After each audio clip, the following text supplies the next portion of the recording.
Estamos concluyendo ya la práctica del Evangelio, esta serie de enseñanzas basadas en el libro de Santiago.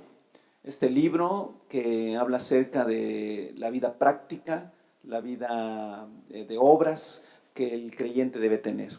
Y bueno, dentro de la vida práctica de la iglesia siempre ha sido la oración. Y vamos a ver a través de Santiago del capítulo 5, versículo 13 al 18, algunas cosas muy interesantes acerca de la oración, algunas cosas muy puntuales acerca de la oración. También quiero decirles que es un pasaje que se ha malinterpretado muchísimo, ¿verdad? Se ha distorsionado las cosas que ahí se dicen, porque no se tiene el cuidado de poder armonizar lo que dice ahí con todo lo que la Biblia dice o el Nuevo Testamento, ¿sí? Con la ayuda del Señor, con la guianza de su Espíritu, hemos de encontrar la verdad de lo que la primera iglesia creía, de estos pasajes que Santiago escribía. Así que lo que vamos a hacer primero es leer este pasaje. Y el pasaje dice de esta manera: ¿Está afligido alguno entre ustedes? Que ore. ¿Está alguno de buen ánimo? Que cante alabanzas. ¿Está enfermo alguno de ustedes? Haga llamar a los ancianos de la iglesia para que oren por él y lo unjan con aceite en el nombre del Señor. La oración de fe sanará al enfermo y el Señor lo levantará. Y si ha pecado, su pecado se le perdonará. Por eso, confiésense unos a otros sus pecados y oren unos por otros para que sean sanados. La oración del justo es poderosa y eficaz. Elías era un hombre con debilidades como las nuestras. Con fervor oró que no lloviera y no llovió sobre la tierra durante 3 años y medio. Volvió a orar y el cielo dio la lluvia y la tierra produjo sus frutos. Hasta ahí. Bueno, repito, el tema es la oración, pero cosas muy especiales como llamar a los ancianos de la iglesia para que unjan con aceite, la oración de fe, la oración del justo es eficaz. Vamos a ver a qué se refiere Santiago con estas expresiones.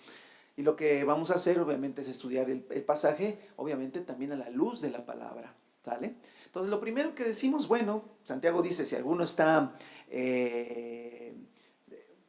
afligido, pues ore. Y esto va en concordancia o va de la mano con lo que vimos la vez pasada, ¿verdad? Acerca de que el cristiano también puede sufrir, puede vivir en sufrimiento y que lo mejor, que el ejemplo que se nos pone de Job, ¿verdad? Que Job no fue un superhombre, fue un hombre normal, pero tuvo la virtud de tomarse de la mano del Señor en los momentos difíciles, orar al Señor, preguntarle al Señor, estar en el Señor.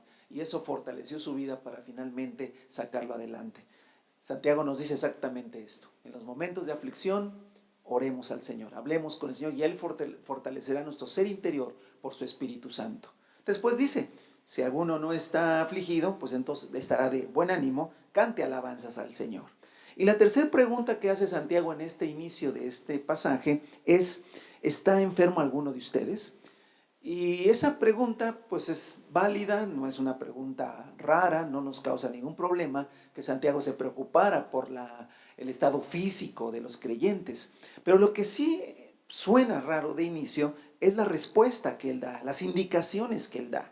Es decir, ¿está alguno enfermo entre ustedes? Y uno podría levantar la mano y decir, sí, yo estoy enfermo, ¿verdad? Y entonces dice que hagas llamar a los ancianos de la iglesia para que oren por él y lo unjan con aceite en el nombre del Señor. Allá es algo un poquito raro. Y luego dice, la oración de fe sanará al enfermo y el Señor lo levantará, ¿sí? Y la parte quizás más difícil o rara es que si se ora por un enfermo, dice que el Señor lo levantará, pero luego dice, y si ha pecado, su pecado se le perdonará. Entonces, aquí es donde está un poco raro lo que Santiago dice. Nos puede parecer raro a nosotros, pero necesitamos a la luz de la Escritura ver realmente lo que él estaba diciendo. Recuerden que Santiago habla del mismo evangelio que habla Pablo, Pedro y los demás apóstoles. No es otro evangelio, pero él está hablando de las cosas prácticas, ¿sale? Entonces, esta porción de la Escritura se ha distorsionado terriblemente, ¿sí? Y hay muchos errores en esto, pero con la ayuda del Espíritu Santo vamos a encontrar la interpretación correcta y la aplicación correcta para nuestra vida. Primero, los ancianos. No puedo desarrollar esto aquí, ya lo he desarrollado en otras enseñanzas, ¿Qué son los ancianos? Los ancianos eran los pastores, los obispos, y en general eran miembros de las iglesias con reconocimiento de autoridad por la iglesia, pero que esa autoridad obviamente se la daba Dios en la iglesia local. Entonces, es el pastor, vamos a llamarlo de esta manera, o los pastores, y un grupo de hermanos que la iglesia misma reconoce que tienen autoridad espiritual, ¿sí?, misma que les ha dado el Señor. Entonces, ese grupo de personas es a las que se les llamaba ancianos en las diferentes congregaciones, pastores. ¿Ok? Repito, sin el entendimiento de las Escrituras y sin la guía del Espíritu Santo, podemos distorsionar esta Escritura. Y de hecho, esta Escritura se ha distorsionado. ¿Por qué? Porque el más grave error que ha habido a lo largo de la historia es tomar este pasaje y decir que lo que este pasaje dice es lo siguiente: que si alguien se encuentra enfermo, tiene que venir un ministro religioso, a orar, ¿sí?, y que lo tiene que ungir con aceite, y que el Señor lo levantará. Pero ellos entienden que el Señor lo levantará, que sí, que se morirá, que se irá con el Señor, y por ese acto de que un ministro ore por él y lo unja con aceite, sus pecados quedan perdonados. Todo esto que acabo de decir es antibíblico. Todo esto que acabo de decir no tiene sustento en la Escritura, ¿sí? Si yo leo esta parte y así la entiendo, estoy totalmente equivocado. ¿Por qué? Porque la palabra del Señor en el Nuevo Testamento no enseña que por la oración de una persona y la unción con aceite que realice un ministro, por más elevado de jerarquía religiosa tenga, ¿sí?, ese hecho va a hacer que los pecados de esa persona sean perdonados, ¿sí? La palabra del Señor se interpreta por la palabra misma. Entonces, esto es un error que no dice realmente Santiago, ¿sí?, y aparte no está respaldado en las Escrituras. Otro error que también puede entenderse es que solamente los ministros pueden orar por los enfermos, ¿verdad? O que el perdón de pecados se alcanza por, repito, la oración que se haga de un enfermo, la unción con aceite y la confesión que se haga a un religioso. Entonces, todo eso me hace que mis pecados sean perdonados. Obviamente sabemos que la única manera que los pecados son perdonados es mediante la fe y el arrepentimiento y la fe en Cristo Jesús. Entonces, todo esto que acabo de decir son errores de interpretación por no ir a la Escritura y ver realmente todo lo que la Escritura dice. Entonces, queremos avanzar qué realmente es lo que Santiago quiso decir en esta parte, y de ahí vamos a partir algunas enseñanzas sobre la oración muy, muy hermosas y muy importantes. Entonces, para esto tenemos que ver lo siguiente: ¿cuáles son las razones por qué un cristiano se puede enfermar, un hijo de Dios? Porque cuando dice ustedes, no se está refiriendo a todos los seres humanos, se refería a los creyentes de aquel tiempo, a los que fue escrita la carta. Entonces, ¿por qué? ¿Cuáles son las razones por las que un hijo de Dios, un cristiano, se puede enfermar? Bueno, primero, ya lo vimos en la enseñanza anterior, un cristiano puede pasar por una situación de enfermedad porque sea la voluntad de Dios, por un propósito que a lo mejor sabremos o no sabremos, pero es un propósito de Dios. Entonces, por esa razón alguien puede enfermar, como en el caso de Job. Se enfermó, Dios tenía un trato, Dios tenía algo que quería hacer y simplemente lo hizo porque Dios es soberano. Pero también un cristiano puede enfermar porque Dios quiere manifestarse. Esto lo vemos en Juan capítulo 9, donde le preguntan a Jesús que quién había pecado, si ese o su padre, y él dijo ninguno de los dos, sino para que las obras de Dios, las maravillas de Dios se manifiesten. Eso quiere decir que la enfermedad puede venir a un creyente para que las obras de Dios se manifiesten. Así puede ser. Tercero, también se puede enfermar un creyente por descuido, ¿sí?, por no alimentarse bien, por no cuidar su cuerpo o por hacer cosas que no son sanas hacer. Y bueno, de ahí hay muchas cosas que decir, pero esa es la tercera razón por la que un cristiano podría enfermarse, ¿sí? Todo esto, ¿verdad?, todo esto, aún si lo queremos meter en Santiago capítulo número 5, pues no tendría mucha coherencia. Es decir, si yo me enfermé porque era la voluntad de Dios, porque el Señor quiere hacer algo, ¿sí?, y después, para ser sanado, tienen que venir los ancianos de la iglesia a ungirme con con aceite, y en esa unción con aceite mis pecados estarían siendo perdonados, pues no tendría mucho sentido, porque en realidad no estoy enfermo por pecado. La segunda, si estoy enfermo para que el Señor se manifieste, tampoco tiene sentido que tengan que venir los ancianos de la iglesia a ungirme con aceite, ¿verdad? Y para que mis pecados sean perdonados, porque en realidad no estoy enfermo por el pecado, estoy enfermo porque el Señor quiere manifestarse.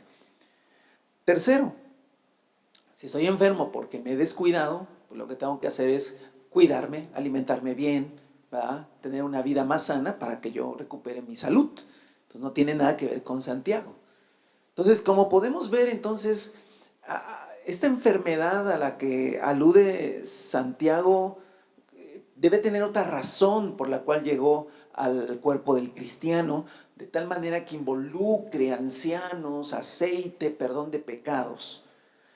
Y fíjese que es interesante porque hay una parte de la Escritura que nos va a dar muchísima luz para entender Santiago capítulo número 5. Y es Primera los Corintios capítulo 11. Primera los Corintios capítulo 11 nos habla acerca de las recomendaciones, exhortaciones que estaba haciendo el apóstol Pablo a la iglesia en Corinto. Había mucho desorden en muchas áreas. Y en el capítulo 11, versículos del 17 en adelante, si usted se ubica ahí en su Biblia, va a encontrar que hay una serie de correcciones que el apóstol Pablo está haciendo a la iglesia en Corinto, que tiene que ver con una parte muy importante de la vida de la comunidad cristiana de aquel tiempo y de hoy en día, que tiene que ver con la cena del Señor. Estaba habiendo una serie de divisiones, una serie de problemas, de grupos, ¿verdad? Entre la iglesia, ¿sí? Y al mismo tiempo ellos celebraban de una manera litúrgica, religiosa, la cena del Señor. Y mire qué dice en el versículo 17. Al darles las siguientes instrucciones, no puedo elogiarlos, ya que sus reuniones traen más prejuicio que beneficio. En primer lugar, oigo decir que cuando se reúnen como iglesia hay divisiones entre ustedes, y hasta cierto punto lo creo. Entonces, la reunión de iglesia, había divisiones entre ellos, grupos, rivalidades, ¿verdad? Preferencias tal vez. Y todo eso en torno a la reunión de iglesia. Y en la reunión de iglesia se daba la cena del Señor.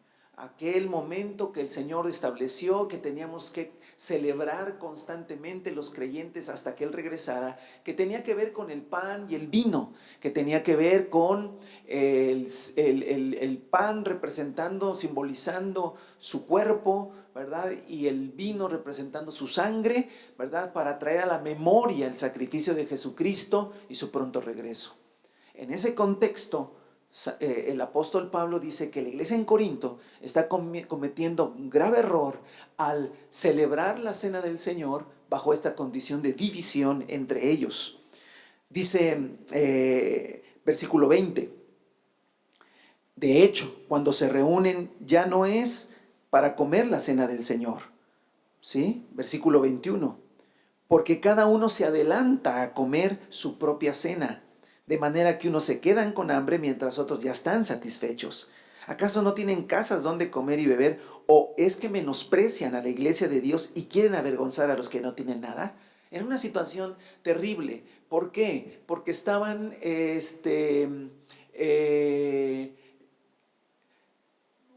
celebrando la cena del Señor y de alguna manera estaban haciendo grupos, ¿sí? Mientras que unos ya habían comido, otros no lo habían hecho, había menosprecio quizás de un grupo que tenía más a un grupo que tenía menos, y todo esto, ¿sí? Era una cuestión que era muy nefasta para la vida de la iglesia, y ellos estaban como ignorando estas cosas que estaban pasando, y el apóstol Pablo tiene que hablarles fuertemente que eso no era la cena del Señor. Después de eso, Ellos tenían que hacer celebrar, o sea, el pan, el vino, todo esto, pero ya era una cuestión religiosa que no cumplía con el objetivo de la unidad. Y fíjense que hay palabras bien fuertes. Después en el versículo 23, él dice: yo recibí del Señor lo mismo que transmití a ustedes. Y comienza a hablar de aquella noche cuando el Señor Jesucristo estableció el partir el pan y tomar la copa, y que todo tenía que ser hecho en memoria de Él, ¿sí? Y que esta copa, en el versículo 25 dice, era la copa en mi sangre, era la copa del nuevo pacto, ¿sí? Y que tenía que hacerse con todo un entendimiento de lo que significaba. Porque dice el 26, porque cada vez que comen este pan y beben esta copa, proclaman la muerte del Señor hasta que Él venga. Y yo sé que en esta altura tú dirás, bueno, pero ¿qué relación tiene con Santiago capítulo número 5? La relación es la siguiente, que después de exhortarles a corregir esa manera de llevar la vida, el apóstol Pablo le llama a la iglesia, ¿sí?, a que te tiene que dar cuenta que hay consecuencias de esa falta de entendimiento, de que la iglesia, ¿sí?, es el cuerpo de Cristo, y que el cuerpo de Cristo, ¿sí?, está simbolizado en el partir el pan y tomar la copa. Las palabras a partir del versículo 27, quiero que preste mucha atención, porque ahí está la parte que nos engancha con Santiago capítulo 5. Por lo tanto, cualquiera que coma el pan o beba de la copa del Señor de manera indigna, será culpable de pecar contra el cuerpo y la sangre del Señor. Y recuerde que está hablando de manera indigna, siguiendo la enseñanza. No está hablando, obviamente también, hacer cosas individualmente pecaminosas, pues está mal delante de Dios. No es que no incluya, pero en realidad lo que está incluyendo es esos grupos, esas divisiones, ese menosprecio de unos a otros, ese individualismo. Ese es el que está atacando.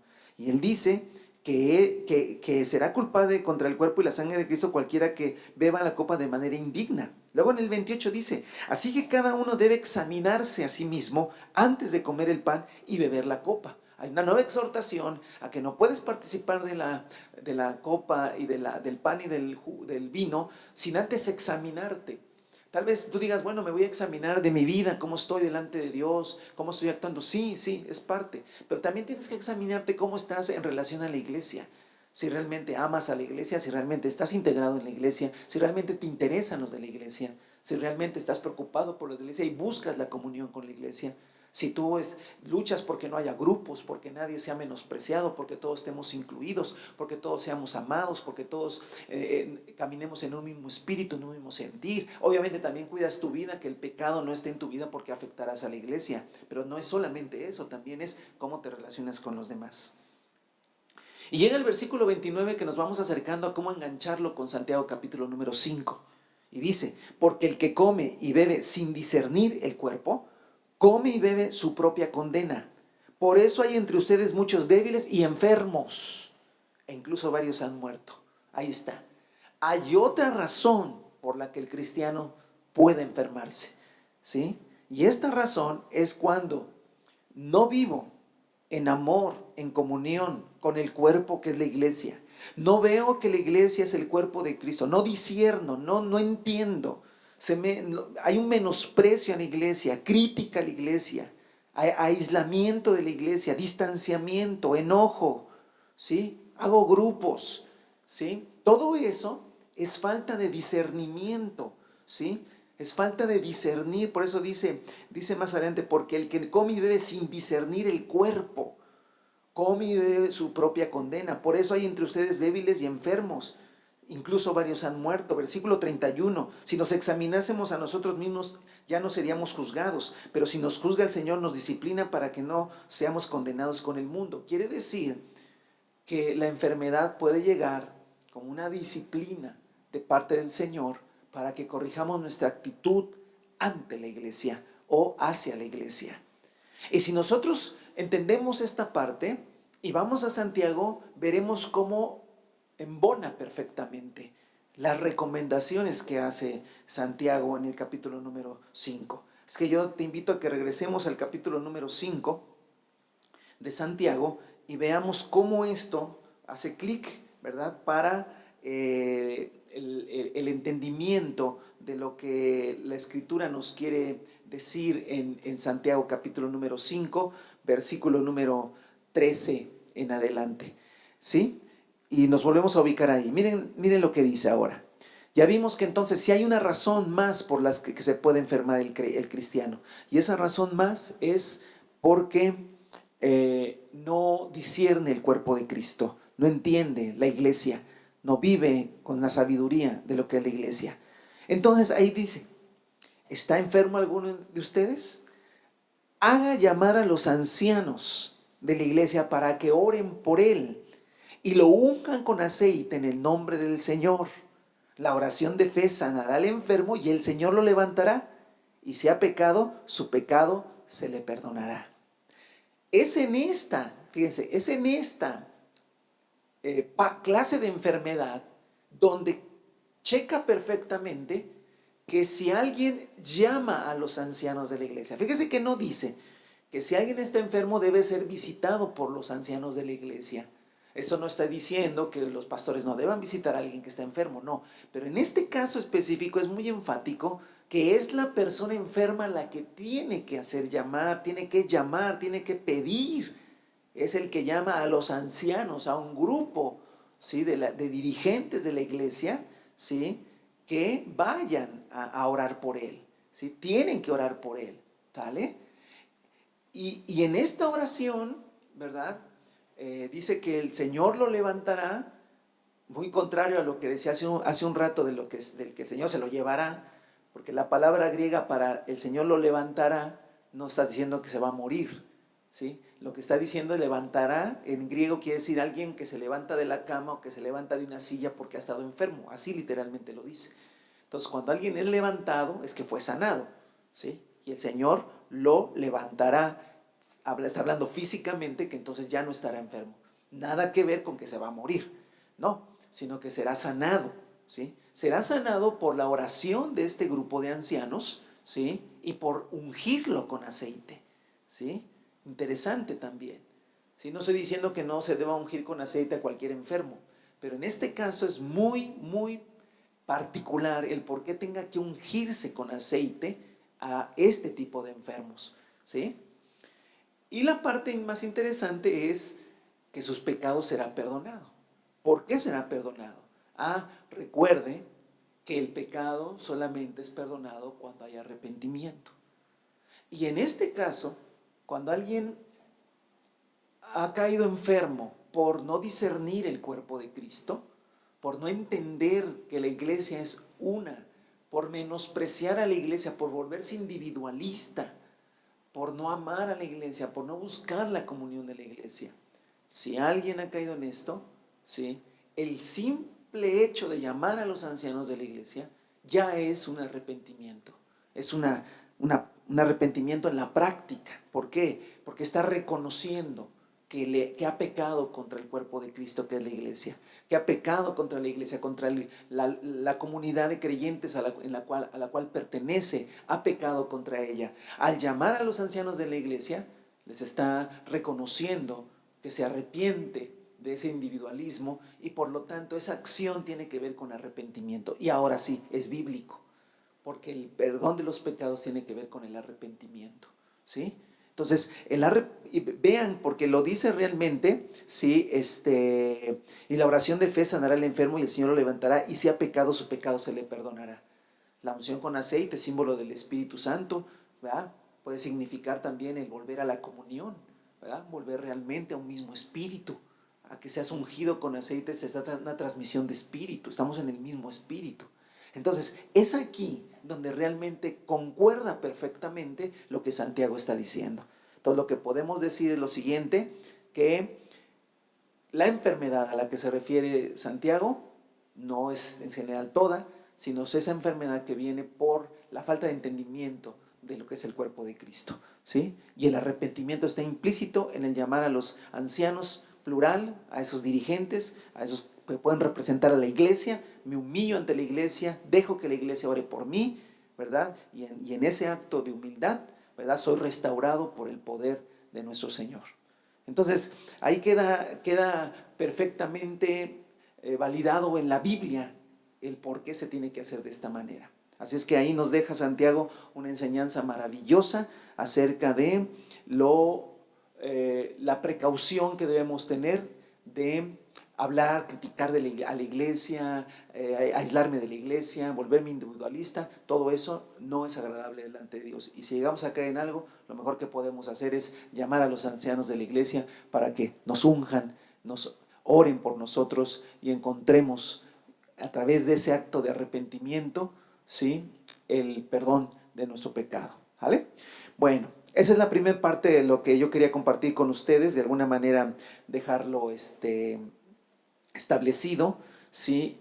Pero de aquí, de esta base, vienen algunas enseñanzas acerca de la oración que Santiago nos pone, ¿no?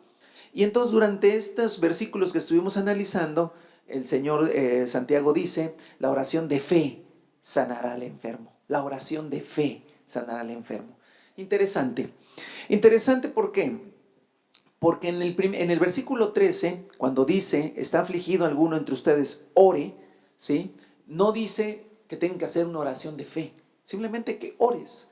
Y bueno, como alguien ha dicho, ¿qué es orar? Es platicar con Dios, es suplicar, es pedir, es rogar. Entonces, si tú estás afligido, lo mejor que puedes hacer es orar a Dios, hablar con el Señor, derramar tu corazón delante del Señor, que el Señor te fortalezca.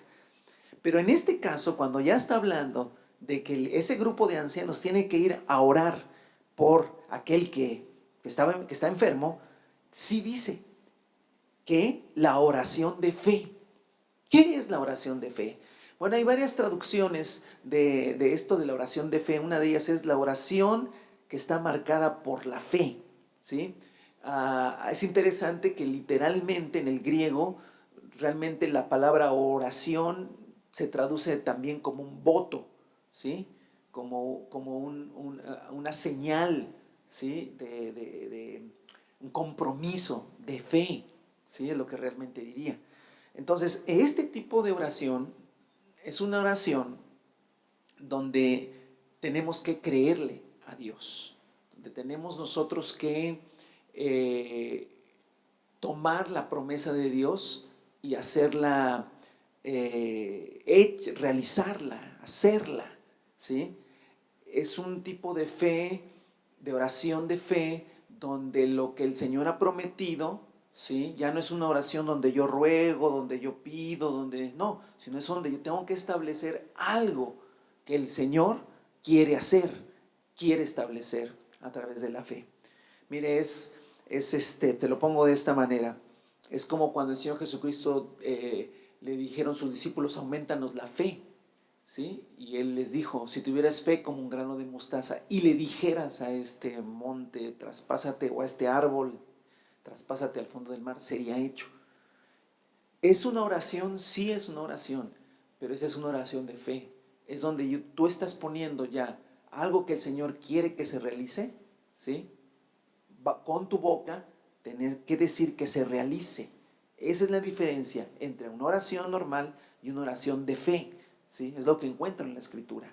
Entonces encontramos ahí que cuando el grupo de ancianos va a orar, tiene que hacer una oración de fe, ¿sí? Ya no es una oración de ruego como en el versículo número 13, sino es una oración donde tienes que establecer lo que el Señor ha querido que se establezca, ¿sale?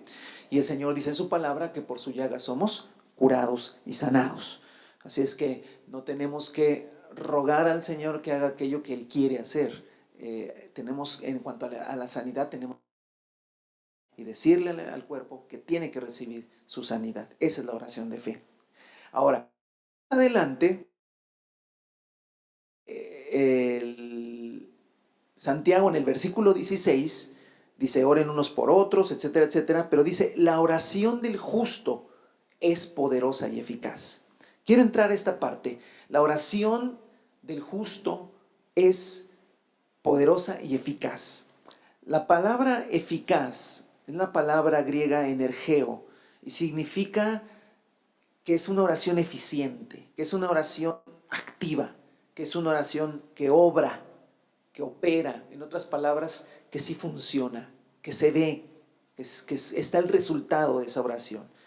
Y nos anima a todos que la oración del justo es poderosa y eficaz. Y está hablando no solamente de los ancianos de la iglesia, sino de todos los creyentes, porque recuerde esto: nosotros somos justos no por nuestras obras, no somos justos por lo que nosotros hicimos, sino que la palabra claramente dice que somos justos por la sangre de Jesucristo. Mediante la fe hemos alcanzado un estado de justicia delante de Dios. No somos justos, pero el Señor nos ha justificado delante de Él. Jesucristo nos ha puesto delante del Padre con su sacrificio y su sangre, nos ha lavado para que entonces Dios nos vea justos delante de Él. Entonces, cuando Él dice aquí, la oración del justo es poderosa y eficaz, está hablando de todos nosotros, que cuando nosotros oramos, ¿verdad? Nuestra oración va a ser poderosa y eficaz, ¿sí? Pero obviamente va a explicar algunas cosas que ahorita vamos a entender, muy poderosas, que tienen que ver con esa oración eficaz. Pero lo primero que tenemos que decir es que la oración de la iglesia, la oración de los justos, es una oración poderosa y es una oración eficaz. Para esto nos pone un ejemplo, y el ejemplo que nos pone está en el versículo 17. Elías. Y bueno, los que hemos leído, los que han leído la palabra, sabrán que el ejemplo que está poniendo, pues es un ejemplo muy fuerte, muy grande, porque Elías fue un gran profeta del Antiguo Testamento, un gran profeta, tan grande que a Juan el Bautista se le llamó como el Elías que tenía que venir. Elías no vio muerte, fue llevado por el Señor. Elías tiene una serie de características muy trascendentes, y nos ponen de ejemplo a Elías. Pero fíjese cómo Santiago, guiado por el Espíritu Santo, lo primero que quiere hacer es quitar esa carga que puede haber en la mente de todos aquellos que nos digan, mira, tú eres un justo delante del Señor y tu oración va a ser eficaz. Mira, como Elías, no, pues es que ya el simple ejemplo me quita, si no tengo un buen entendimiento de la Escritura, ¿verdad? Me quita el ánimo, porque digo, pues Elías, o sea, ¿cómo vamos a compararme con Elías? Pero fíjese que es interesante que lo primero que dice Santiago es que Elías era un hombre con debilidades como las nuestras. Y en el idioma original, en el griego, lo que está diciendo no habla de debilidades. La Reina Valera dice de pasiones, tampoco dice debilidades o pasiones, simplemente dice, era un hombre similar a nosotros, es lo único que dice, algo similar, es decir, era un hombre, y como hombre tenía sentimientos, tenía sensaciones, tenía pensamientos, tenía debilidades, podía sentir temor, podía sentir angustia, podía sentir gozo, podía sentir tristeza. Era un hombre como nosotros. Y usted se va a encontrar que la palabra jamás habla de superhombres, sino de hombres que eran como nosotros, ¿sí? Similares a nosotros. Y la historia de Elías, la más conocida de la historia de Elías, está en los capítulos 17, 18 y 19 de Primera de Reyes, ¿sí? Y es necesario que vayamos a esos pasajes para que podamos nosotros entender todo lo que dice Santiago, porque Santiago dice que Elías era un hombre con debilidades como las nuestras, que con fervor oró que no lloviera, y no llovió sobre la tierra durante 3 años y medio. Y volvió a orar, y el cielo dio su lluvia y la tierra produjo sus frutos. Algo tremendo, ¿no? Imagínense un hombre que ora y no llueve en 3 años, y vuelve a orar y llueve. Y no estoy hablando de que era temporada de lluvias, o no, sino era una sequía, ¿sí? Y no llovía en toda la tierra de Israel. Obviamente eso trajo una crisis terrible, ¿sí? Vea tan poderosa oración, la oración eficaz de Elías, que repito, cuando uno lee esto y uno dice, no, pues wow, o sea, para que nosotros hagamos esas cosas está difícil. Pero Santiago nos está llevando a una vida práctica y nos está diciendo que Elías era un hombre con debilidades como las nuestras. Entonces tenemos que ir a Primera de Reyes, capítulo 17, 18 y 19, para que nosotros podamos entender, ¿sí?, tanto la debilidad de Elías como esto de que oró y no llovió durante 3 años y medio, volvió a orar y llovió. Es algo muy fuerte, y de hecho sí, así sucedió, pero vamos a entender todo el contexto, ¿no? Entonces, primer cosa, yo quiero que vaya a Primera de Reyes 19 primero. O sea que empezamos de atrás para adelante la historia, pero es importante. En Primera de Reyes, le narro un poquito, ya pasó el capítulo 17 y 18, donde él ora para que no llueva, según Santiago, y ya oró para que llueva. En medio de esto, bueno, hizo muchas cosas, fue alimentado sobrenaturalmente, obró milagros, se enfrentó a los profetas de Baal, que eran dioses, un dios pagano, sacerdotes paganos, estaban engañando al pueblo porque en ese tiempo el rey Acab y su esposa Jezabel habían llevado a la idolatría al pueblo, habían llevado al pecado tan terrible de la idolatría al pueblo de Israel, lo habían alejado de Jehová Dios de los ejércitos, muchos ya se habían olvidado del Dios verdadero, y Elías se levanta para restaurar la fe de Israel. Se enfrenta con los profetas de Baal. Todo eso está descrito en el capítulo 18 de Primera de Reyes. Los reta a que el verdadero Dios responda en un sacrificio, en un holocausto, ¿verdad? Y los profetas de Baal fracasan. Él ora, desciende fuego del cielo, la gente ve que está reunida, que Jehová es Dios, y bueno, una serie de cosas. Cuando él termina de hacer todo esto y después se va, y ahorita lo vamos a leer también, ora y llueve después de 3 años y medio. Fíjese lo que dice Primera de Reyes 19. Acab le contó a Jezabel todo lo que Elías había hecho y cómo había matado a todos los profetas a filo de espada.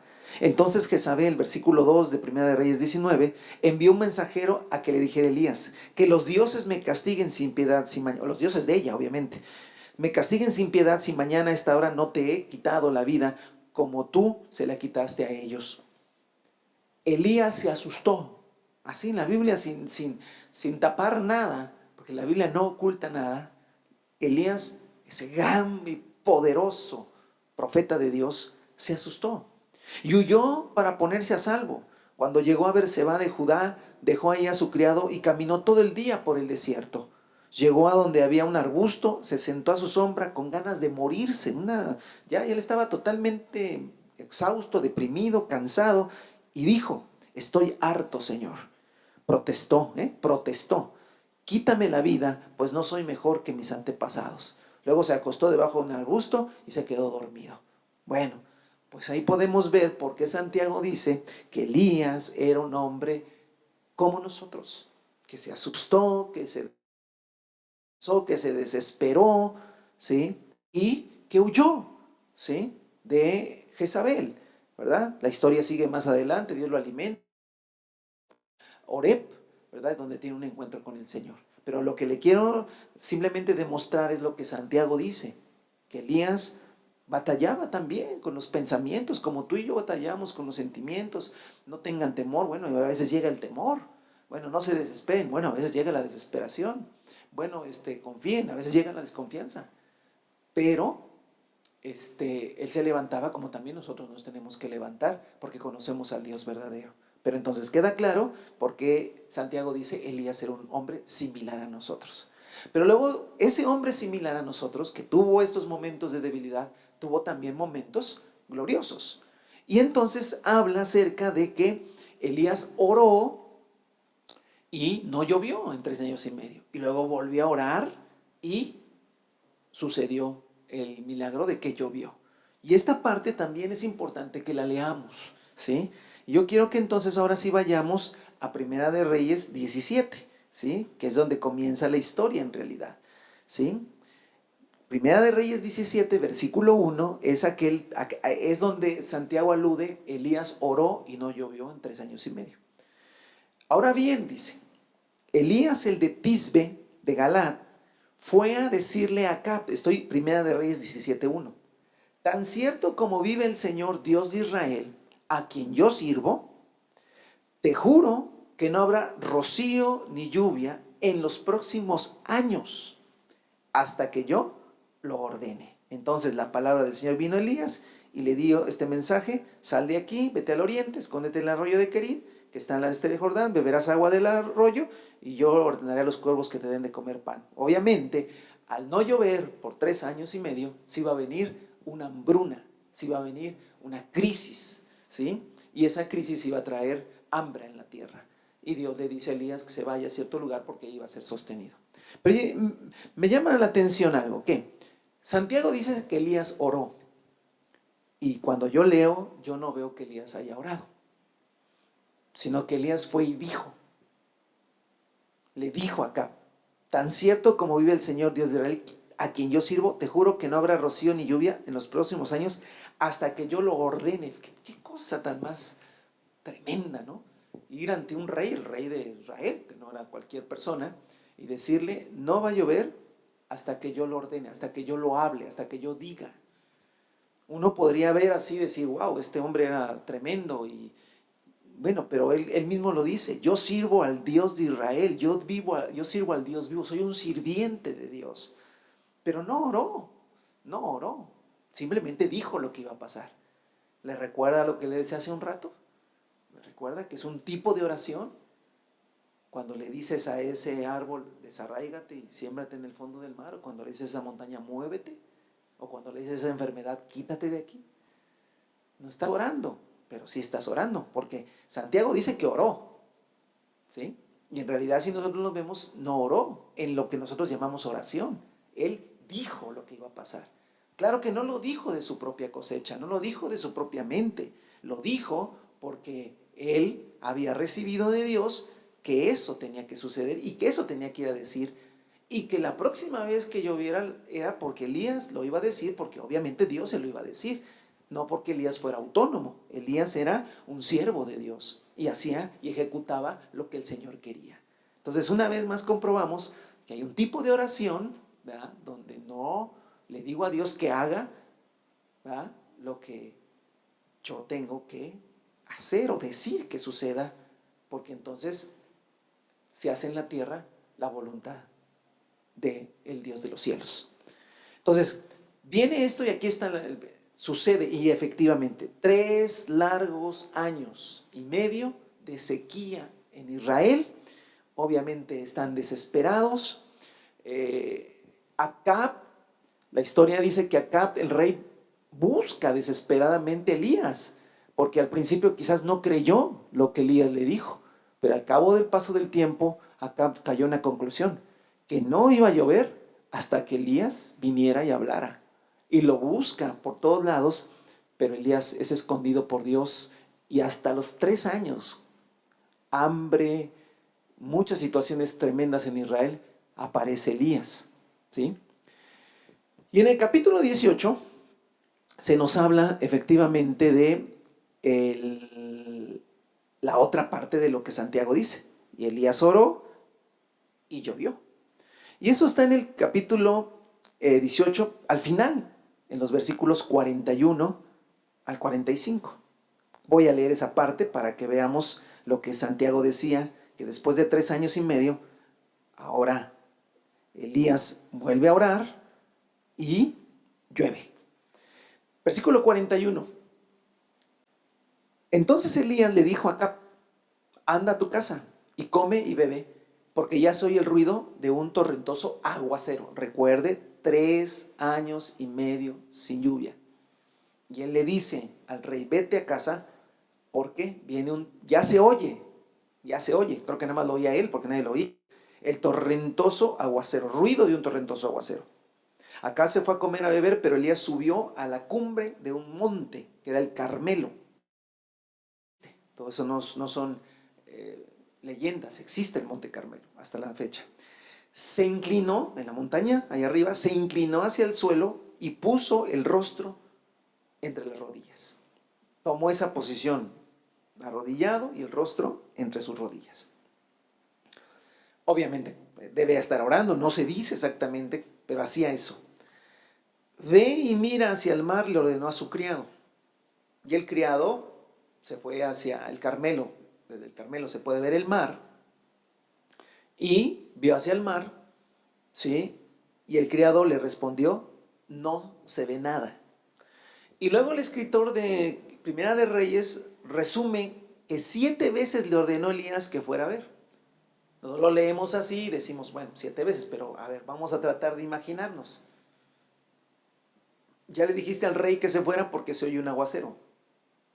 Ya subes al monte Carmelo y ya le pides a Dios, vamos a ponerlo de esa manera, oraste al Señor y dices, Señor, que venga la lluvia. Le dices a tu criado, asómate, y el criado te dice, no se ve nada, un cielo raso, ni una nube, porque las nubes vienen del mar y del mar vienen las nubes y tiran el agua en la tierra, no se ve nada.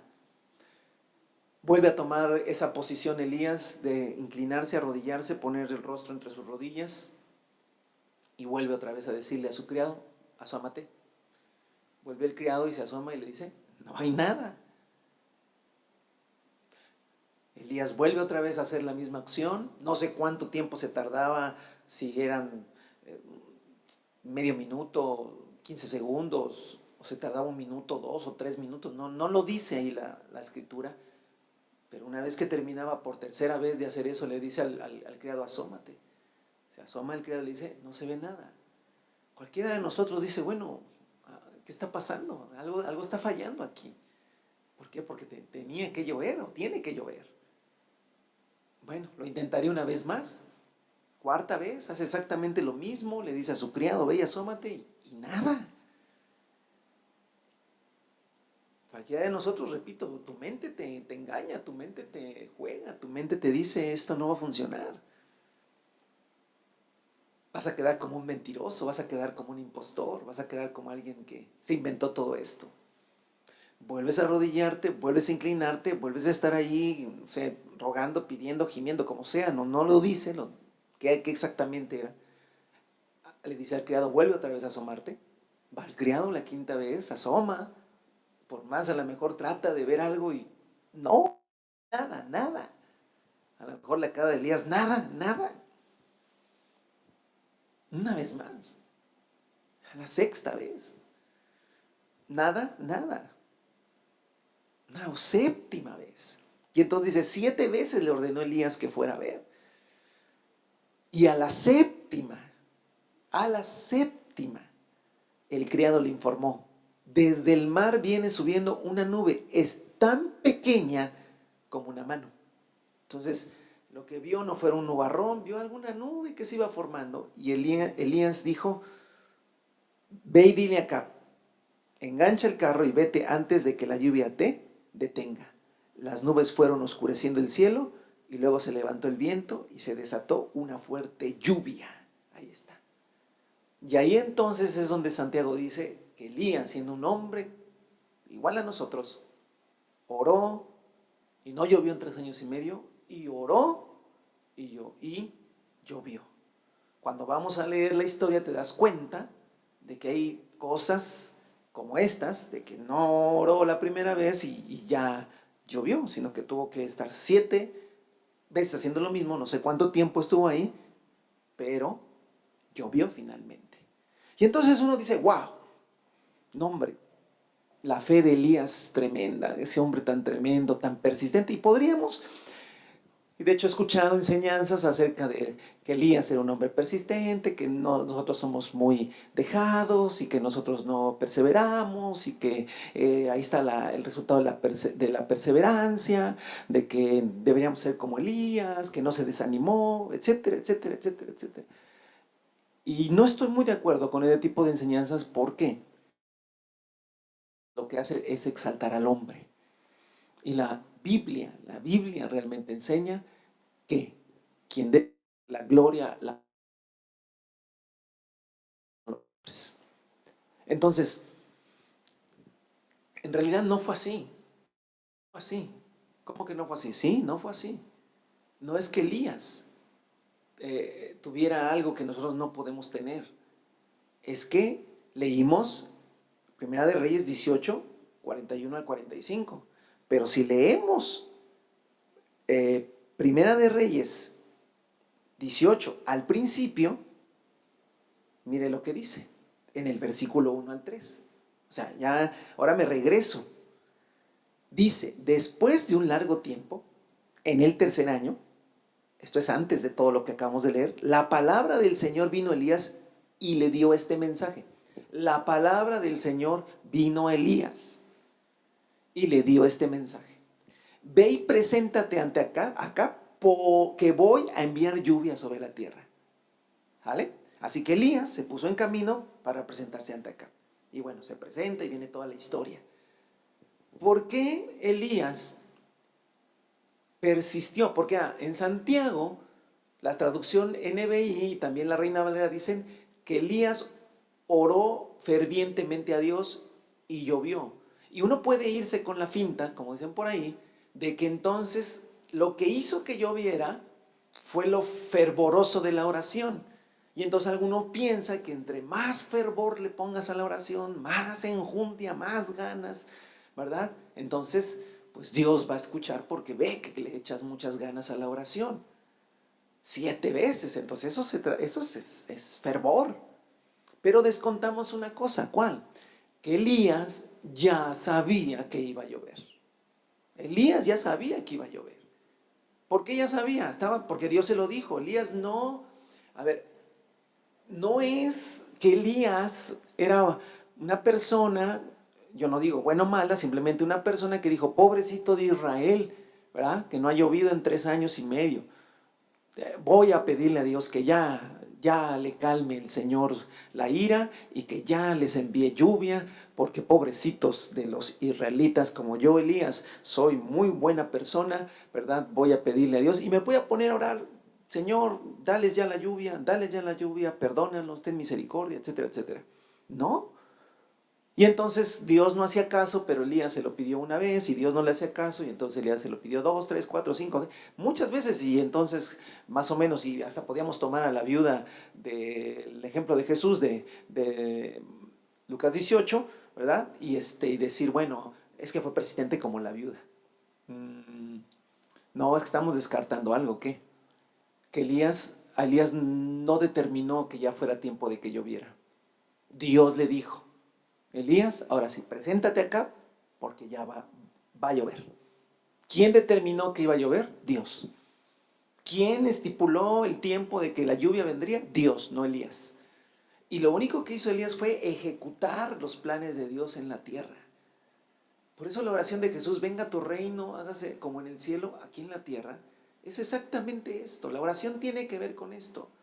Elías pidió 7 veces, pudo haber pedido 8, 9, 10, estarse toda la noche ahí. ¿Y por qué iba a seguir ahí? Porque él sabía que iba a llover. Dios le dijo que iba a llover. Así como Dios le dijo la primera vez que no iba a llover, ahora le dijo Dios que iba a llover. Entonces, tenemos que entender algo, ¿sí? La oración que Dios escucha es la oración que se hace conforme su voluntad. Antes de orar algo a Dios, o sea, si yo estoy afligido, ora a Dios y refúgiate en el Señor. Pero si vamos a hablar de la oración eficaz, de la oración de fe, de la oración que hay un resultado, esa oración tiene que nacer primero de haberle preguntado a Dios cuál es su voluntad. Si yo no conozco la voluntad de Dios, entonces mi oración no será eficaz, porque mi oración no tendrá, no estaré pidiendo cosas que Dios no va a hacer. Y si yo pienso que Dios hizo cosas porque yo se las pedí, entonces yo soy el bueno, yo soy el héroe. No, simplemente como Elías, él sabía porque Dios le dijo que iba a llover y lo que hizo fue simplemente hacer que se ejecutara en la tierra lo que Dios ya había determinado. Entonces, como dice Juan, que Dios responde la oración que se echa conforme su voluntad. Cuando el Señor quiere ejecutar algo en la tierra, va a usar a su iglesia, va a usar hombres como nosotros, mujeres, jóvenes. Pero tenemos que entender una cosa, Dios quiere responder la oración, sí, pero la oración va a responder Dios de aquellas cosas que Él determinó. Por eso, antes de empezar a pedir por algo, tenemos que preguntar al Señor qué quieres que se haga. ¿Cuál es el plan que tú tienes? ¿Sí? Y si es el momento de ejecutar algo, y estamos seguros en el corazón y en el espíritu y por la palabra de que es el tiempo de ejecutar algo, ahora sí, oremos y oremos, seamos constantes como Elías, porque tiene que suceder. Y cuando suceda, sabremos que no fue nuestra oración, simplemente fue la voluntad de Dios que se hace en la tierra. Llegamos a la parte final y pues las conclusiones que sacamos de todo lo que hemos visto es que la oración es un asunto que tiene que ver con la voluntad de Dios y que para ser gente eficaz en la oración tenemos que tener siempre en cuenta que primero hay que preguntar cuál es la voluntad de Dios para cada caso particular y orar conforme a la voluntad. Y también la segunda cosa que aprendimos, muy importante, que cada que tomemos la cena del Señor, ¿verdad? Porque esto es algo que tendremos que hacer constantemente, siempre examinemos cómo estamos reaccionando, relacionándonos conforme a la iglesia. Amamos a la iglesia, estamos buscando la comunión con ellos, estamos en contra de ese individualismo, de ese sectarismo, de ese hacer grupos, de ese aislarme de todos y aún así tomar la cena del Señor. ¿Por qué? Porque eso no es agradable delante de Dios. Examinarnos siempre y recordar que el cuerpo de Cristo es la iglesia y que la iglesia, ¿sí?, es parte de Cristo. Y si yo estoy criticando a la iglesia, hablando mal de la iglesia, trayendo división en medio de la iglesia, entonces yo estoy también yendo en contra de Cristo y no puedo hacer una cosa y hacer algo contrario a lo que pretendo hacer. Así es que esto sacamos como enseñanza de Santiago, ¿verdad? Dice: alguno en algún momento cae lamentablemente en esta situación de una enfermedad, pero sabe en su corazón que ha sido por una mala actitud hacia la iglesia, pues haga lo que dice Santiago: llame a los ancianos de la iglesia, que oren, que lo unjan, ¿verdad? Y el Señor a través de ese acto perdonará su pecado porque ha habido arrepentimiento. Y finalmente también, en medio de la angustia, ore a Dios como Job lo hizo, como los hombres de la Biblia, con sus debilidades y todo, pero encontraron refugio y fortaleza en Cristo Jesús.